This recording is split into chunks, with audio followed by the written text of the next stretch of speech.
Catherine Bernardo pinagigilan ng sobrang kaseksihan ngayon sa social media sa suot nitong bikini.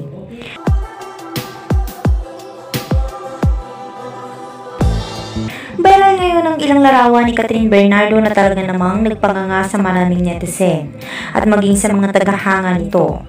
Ayon nga sa marami ay tila naging malaya na nga ito sa pagsusuot nito ng mga kaseksihan na kasuotan. Komento ng marami ay bagay na bagay naman talaga ito kay Catherine.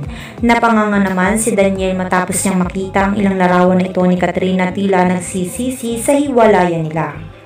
Kitang-kita naman kay Catherine na nag-i-enjoy ito kasama ang mga kaibigan gaya ni Sofia Andres. Talaga namang pinagkaguluhan ang mga larawan ngayon ni Catherine habang nakatupis, na hindi rin raw nagagawa ni Catherine dati noong sila pa ni Daniel Padilla. Umani naman ang mensahe si Daniel sa naging paglalantad ni Catherine to ng kanyang kaseksihan sa social media.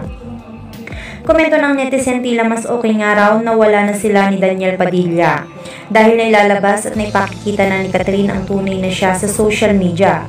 Di raw gaya dati na todo protection pa si Daniel kay Catherine, sa huli ay sasaktan lang din pala nito at paiiyakin.